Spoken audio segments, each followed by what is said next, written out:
वासना एक ऐसी चीज है जिससे कई लोग छुटकारा पाना चाहते हैं। इसके लिए अक्सर हम जोर जबरदस्ती का रास्ता चुनते हैं। क्या जबरदस्ती के नियम और अनुशासन से काम वासना को छोड़ा जा सकता है? काम वासना को छोड़ने का सही तरीका क्या है? आइए दोस्तों, इस कहानी के माध्यम से समझते हैं। तो चलिए कहानी को शुरू करते हैं। एक बार महात्मा बुद्ध किसी गांव में उपदेश दे रहे थे। वे अपनी बात को समाप्त करते हुए बोले कि मानव के दुख का कारण है स्वयं को किसी से बांधना। जहां भी मोह होता है, बंधन होता है, वहां दुख स्वयं ही उत्पन्न हो जाता है। अतः अपने बंधनों को जानें और उनसे बाहर निकलने का प्रयास करें। इसके बाद उन्होंने सभी लोगों को आशीर्वाद दिया और फिर अपने आश्रम को लौट गए। अगले दिन उनसे एक व्यक्ति मिलने आया। वह बुद्ध को दंडित करता हुआ बोला, मान्यवर, मैंने कल आपका उपदेश सुना। आपकी बातें मेरे हृदय में उतर गई हैं। मैंने अपने बंधनों को तोड़ दिया है, सारी मोहमाया का त्याग कर दिया है। अब मैं आपकी शरण में आना चाहता हूं। उस व्यक्ति की बातें सुनकर बुद्ध मुस्कुराए और धीरे से बोले, मुझे विस्तार से बताओ वत्स, तुमने कौन कौन से बंधन तोड़े और किसका मोह त्याग दिया है? फिर वह व्यक्ति बोला, मेरे घर पर मेरे बूढ़े माता पिता और पत्नी है। मेरा एक छोटा बच्चा भी है।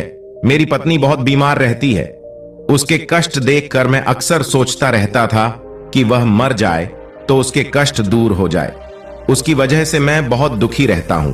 लेकिन कल जब मैंने आपका उपदेश सुना तो मुझे समझ में आ गया कि मेरे परिवार से मेरा बंधन ही मेरे दुखों का कारण है। अगर मैं इसके चक्कर में पड़ा रहूंगा तो कभी सत्य को नहीं जान सकूंगा। इसलिए मैं अपने घर को त्याग कर आपके पास आया हूं। तब बुद्ध ने पूछा, क्या तुम सचमुच सभी बंधनों से मुक्त हो गए हो? देख लो, कहीं कोई बंधन तुम्हारे पीछे रह तो नहीं गया? वह व्यक्ति बोला, नहीं प्रभु, मैं अपने जीवन की सारी चीजों को पीछे छोड़ आया हूं और अब आगे बढ़ना चाहता हूं। फिर बुद्ध ने कहा, अगर ऐसी बात है तो फिर ठीक है। आज तुम यही आश्रम में रुको। कल मैं तुम्हें बताऊंगा कि तुम्हें क्या करना है। फिर बुद्ध ने अपने एक शिष्य की ओर इशारा किया। शिष्य उसे आश्रम के अतिथि कक्ष में पहुंचा दिया।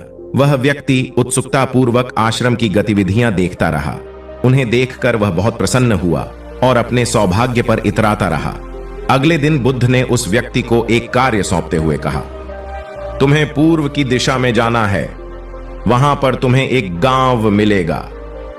गांव के बाहर ही एक साधिका का घर है। वह तुम्हें एक वस्तु देगी। उसे लेकर तुम्हें वापस मेरे पास आना है। वह व्यक्ति पूर्व दिशा की ओर चल पड़ा।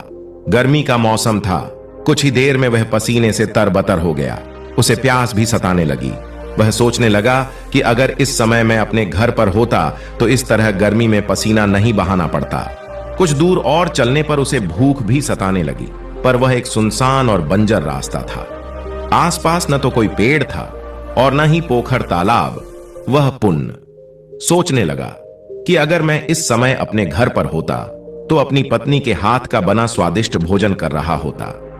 पता नहीं क्यों बुद्ध ने मुझे गर्मी में इतनी दूर भेज दिया। काफी देर तक चलने के बाद वह व्यक्ति गांव में जा पहुंचा। गांव के बाहर ही एक घर बना हुआ था। उसने दरवाजे के पास पहुंचकर उसे धीरे से खटखटाया। दरवाजे को एक साधिका ने खोला। उसके चेहरे पर एक अद्भुत तेज था। वह व्यक्ति उसे देखकर मंत्रमुग्ध हो गया। साधिका ने उसे अभिवादन करते हुए कहा कि मैं जानती हूं आपको बुद्ध ने भेजा है, आप अंदर आ जाएं। वह व्यक्ति घर के अंदर चला गया। साधिका के कहने पर उसने पानी से हाथ मुंह धोया और एक चटाई पर बैठ गया। साधिका ने उसके सामने भोजन की थाली रखी। वह जल्दी जल्दी भोजन करने लगा। अचानक उस व्यक्ति की नजर साधिका के पैरों पर पड़ी। उसके पैर बहुत सुंदर थे। वह उन्हें देखता ही रह गया। तभी साधिका ने उसका ध्यान भंग किया और वह बोली, जिस व्यक्ति को बुद्ध के चरणों में स्थान मिल जाता है फिर उसे किसी अन्य के चरणों की आवश्यकता नहीं पड़ती। साधिका की बात सुनकर वह व्यक्ति लज्जित हो गया और नजरें नीची करके चुपचाप भोजन करने लगा। भोजन करने के बाद साधिका ने कहा, आप बहुत दूर से आए हैं, थक गए होंगे। यही चटाई पर लेट जाए, मैं पंखा कर दूंगी। वह व्यक्ति बहुत थका हुआ था। वह चटाई पर लेट गया और अपनी आंखें बंद कर ली। साधिका उसे पंखा करने लगी, पर लेटने के बाद भी उस व्यक्ति को चैन नहीं आया। उसने धीरे से अपनी पलकों को खोला और चोर नजरों से सादिका को देखने लगा। वह सोचने लगा कि यह स्त्री कितनी सुंदर है, इसकी वाणी कितनी मोहक है। अगर यह मेरी पत्नी होती तो मेरा जीवन स्वर्ग बन जाता। सादिका इसके मन की बात समझ गई। वह बोली, शरीर में कुछ नहीं रखा है, यह केवल मांस, मज्जा और अस्थियों का जोड़ है। जो व्यक्ति इसके आकर्षण से मुक्त हो जाता है वही सत्य को प्राप्त कर पाता है। यह सुनकर वह व्यक्ति घबरा गया। वह चटाई से उठ बैठा और बोला, अब मुझे बुद्ध के पास जाना चाहिए। कृपया आप मुझे वह वस्तु दें जिसके लिए बुद्ध ने कहा था। सादिका ने मुस्कुराकर जवाब दिया। बुद्ध बात उस व्यक्ति को समझ में नहीं आई।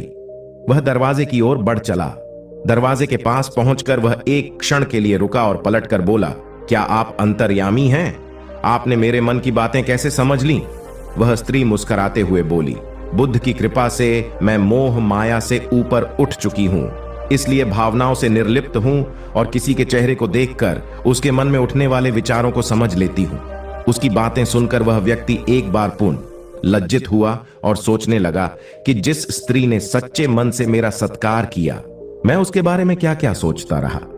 उसके बाद वह बुद्ध के आश्रम की ओर लौट चला। आश्रम में पहुंचकर वह व्यक्ति बुद्ध के चरणों में गिर पड़ा और बोला, मान्यवर मुझे क्षमा कर दें, मैं बड़ा पापी हूं।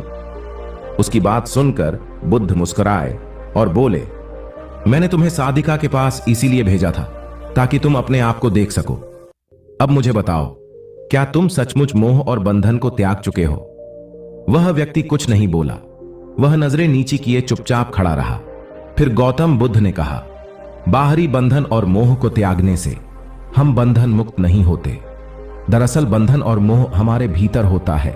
तुमने परिवार को छोड़ दिया और सोचा कि मैं बंधन मुक्त हो गया, लेकिन जैसे ही तुम्हें अवसर मिला तुम्हारे भीतर का मोह जाग उठा और इसी वजह से आज तुम अपने आप को पापी समझ रहे हो।